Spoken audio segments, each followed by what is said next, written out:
Yes, Lord? Are you ready for a magic trick? The kids at St. Gabriel Catholic School in Southwest Austin used to refer to me as the magician priest. They know I had a few tricks up my sleeve from time to time. That I could make a handkerchief disappear, or I could work with magic rings. I hate to disappoint you, but I don't have a magic trick today. Because as I'm fond of telling kids and adults too, magic is simply illusion. Ooh, think about that for a moment. Magic is simply illusion. When David Copperfield made the Statue of Liberty disappear, did he really make the Statue of Liberty disappear? It was illusion, and tremendous illusion at that. Amen? When a magician makes a handkerchief disappear, does the handkerchief really disappear? The magician knows where it is at every moment. It's illusion and it's fun. Which is why I love today's readings. Because today's readings could be interpreted in some magical, mysterious way. Or we could look at today's readings and think about how it is that those readings really are talking about us more than we knew. In today's first reading, we have the story of the prophet Elijah, whose servant brought him 5 small loaves of barley bread, much smaller than this one. Imagine a quarter of this loaf. I have 5 small loaves of bread, and there are 100 people. Yikes. How am I going to feed 100 people with 5 small loaves of bread? How are you going to do that? In today's first reading, we get this image of Elisha, the magician, who sort of waved his hand over those 5 barley loaves, and suddenly, like popcorn, they started to go pop, pop, pop, pop, pop, and suddenly there was enough for 100 people. We know that the Bible is not a book of history. The Bible is a book of theology. It tells us what it is that the ancient people believed about God. They believed that God could satisfy our needs, even if there were lots of us and a little bit of food. God could do something with that. God could work miracles so as to be able to feed everyone, even with just a small amount of food. Have you heard that song? Anything you can do, I can do better. I can do anything better than you. Okay, that wasn't a very good rendition. But Jesus, every time we see a miracle in the Old Testament, we know that Jesus is going to do it bigger and better. Amen? So if Elisha could feed 100 people with 5 small loaves of bread, did you hear what Jesus did in today's gospel? How many people did Jesus feed in today's gospel? How many people? 5,000.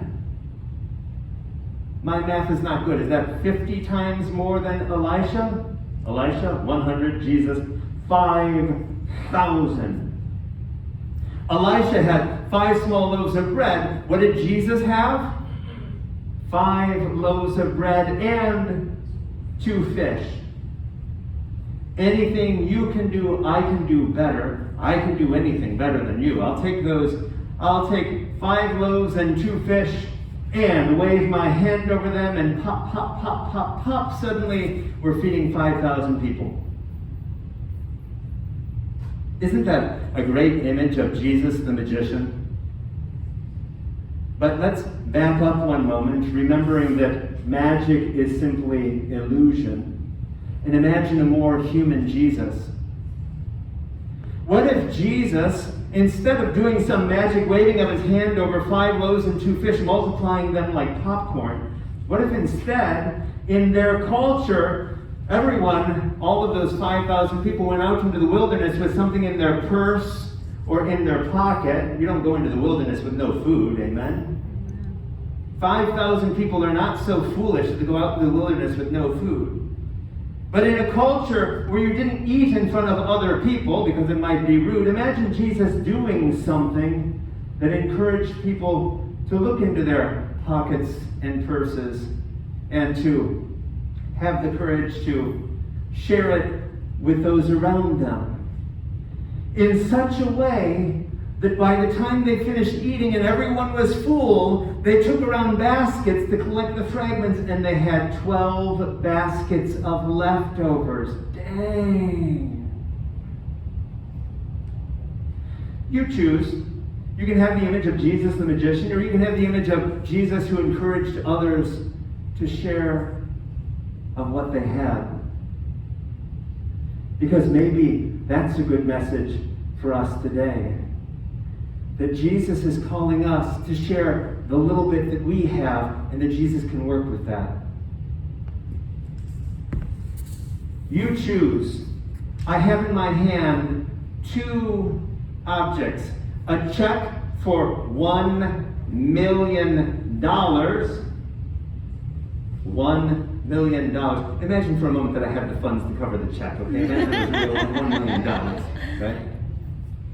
Would you rather choose that I give you $1 million today, or you prefer for me to give you a penny that I'll double every day for a month? Ooh, think about that one. Get out your calculator.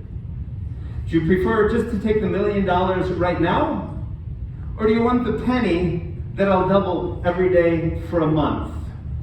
Thoughts? If you chose the $1 million, then at the end of the month you'll have $1 million. But if you chose the penny, and if I double it for you every day, at the end of the month you now have $3 million. Dang. That's the power of multiplication right there. Sometimes we tend to think of big saints doing big things, like Mother Teresa serving all sorts of lepers, St. Francis going off and giving up everything he had. Maybe God is working just as much, if not more, through small saints doing small things. Amen. I love baptisms because we have parents and godparents. And I love telling them that their homework begins. As soon as this baptism is over, your homework begins, because this little person is looking up to you. And every small thing that you say and every small thing that you do, that little person is absorbing like a sponge. And that little person is going to turn out being more like you and those people around that little person than you can imagine. Amen? The small things make a big, big difference. Sisters and brothers, let's be focused this week on the small things. Because even Mother Teresa, off serving lepers in India, she started with one leper, doing one small thing for one leper. St. Francis of Assisi, as big as we think he is, he started off doing something small that 2 people saw and said, I want to imitate that. Even Jesus didn't start off so big. He said and did something that 1 and then 2 and then 4 people and then more started to follow, and that's the power of multiplication. Amen? Sisters and brothers, look in the mirror. What do others see when they see you? Do they see something worthy of imitation? Because they're looking at you, and they're imitating you. They see how you handle stressful situations, and they learn from that. They see what brings you joy, and they learn from that. They see how you hold on to grudges. Yikes. And they learn from that. I suspect this is an opportunity for us to focus on some small things that could make a big difference. In today's second reading, the author of the letter to the Ephesians gives us a list that we might start with as homework for today. The author of the letter to the Ephesians says in today's second reading, focus on being humble today. Focus on being gentle today. Focus on having patience today. Oh, if only were that easy, amen? Focus on bearing with one another today. Focus on loving and living in unity and peace with others today. And if you do that today and tomorrow and the day after, focusing on little things, the power of multiplication suggests that it's going to result in something even bigger than the big things that the saints did. Sisters and brothers, nourished by this word and this sacrament, let's go out of these doors with the homework of doing the small things this week that make a big difference in our lives and in the lives of those around us.